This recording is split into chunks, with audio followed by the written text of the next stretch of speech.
17वीं BPSC परीक्षा का परीक्षा फल आने के बाद से जो अभ्यर्थी है उनमें खासा नाराजगी देखने को मिल रही है। बताया जा रहा है कि जो परिणाम आए हैं उस परिणाम में बड़ा कदाचार देखने को मिला है। जो कॉपी जांच हुई है उस पर सवाल खड़े किए जा रहे हैं और इन्हीं तमाम सवालों को लेकर राजधानी पटना में जो बीपीएससी के अभ्यर्थी हैं वो पटना के गर्दनी बाग में पिछले कई दिनों से लगातार जो धरना पर बैठे हैं, अनिश्चितकालीन धरना पर बैठे हैं।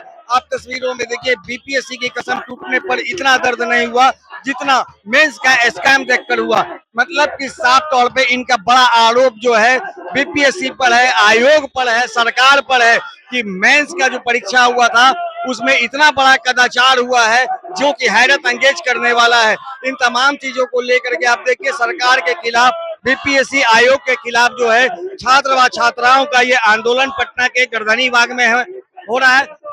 क्यों नहीं मिल सकती है सर?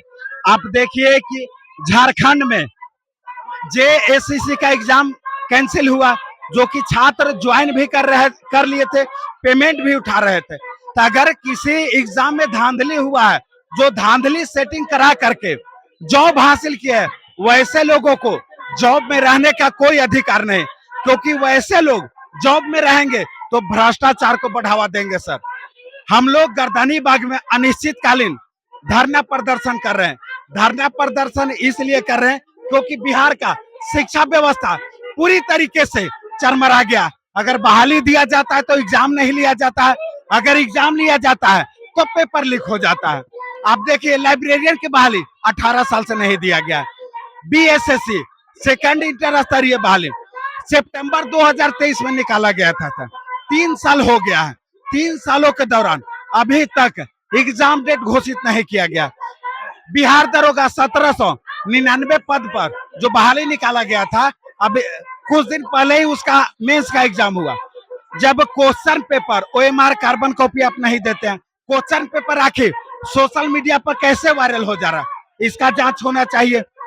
17वीं बीपीएससी मेंस में रैंक 3 वाला लड़का क्वेश्चन को लिखा नहीं है, फिर भी उसका सिलेक्शन हुआ है। तो कब तक छात्र जो है बर्दाश्त करेंगे ऐसे शिक्षा मंत्री को? पिछले कई दिनों से लगातार ये लोग सत्याग्रह पर बैठे हैं। अभी तो सरकार से कोई बातचीत नहीं हुई है। हम लगातार कोशिश कर रहे हैं कि हमारी बात सुनी सरकार। क्या लग रहा है जिस तरह से आप लोग जो आरोप लगा रही हैं, आप लोग के पास पूरा साक्ष्य है, सरकार के प्रतिनिधि आप लोग से मिलने आए हैं? नहीं, अभी तक तो नहीं आया, मगर हमारे पास प्रूफ है और सरकार को आना होगा हमारी बातों को सुनने के लिए। मैडम, क्या लग रहा है देश भर में शिक्षा नीति के खिलाफ बड़ा आंदोलन छात्र युवाओं का देखने को मिल रहा है?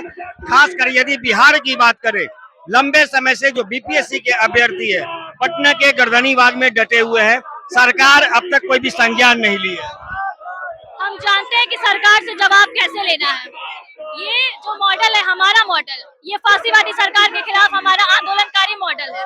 हम जानते हैं हमारे डेमोक्रेटिक राइट्स को हम किस तरह से एक्सरसाइज कर सकते हैं।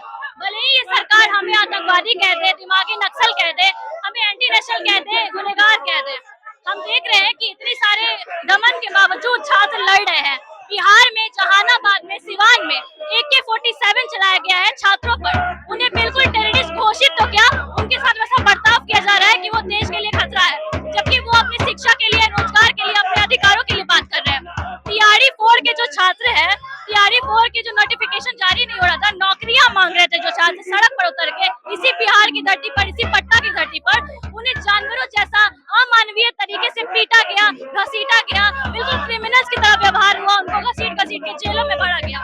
ये जो नीति है उनकी, जो छात्रों पर दमन का मॉडल है, इसके खिलाफ भी हमारी लड़ाई है। हम लड़ रहे हैं पेपर लीक के खिलाफ। बिहार की जो शिक्षा व्यवस्था को गिराया जा रहा है, ध्वस्त किया जा रहा है, उसके खिलाफ लड़ रहे हैं। हमारी यूनिवर्सिटी से लेकर देश के प्रतिष्ठित परीक्षाओं का पेपर लीक हो रहा है। हम पटना यूनिवर्सिटी से आते हैं, LLB के एंट्रेंस एग्जाम के पेपर लीक हो रहे हैं, और उसके बाद देश भर में देखते हैं धर्मेंद्र प्रधान के इस्तीफे के बाद भी कोई एजुकेशनल रिफॉर्म ऐसा सामने। क्या लग रहा है सरकार क्या चाहती है? दिल्ली का जंतर मंतर का स्वरूप यहाँ भी देखना चाहती है?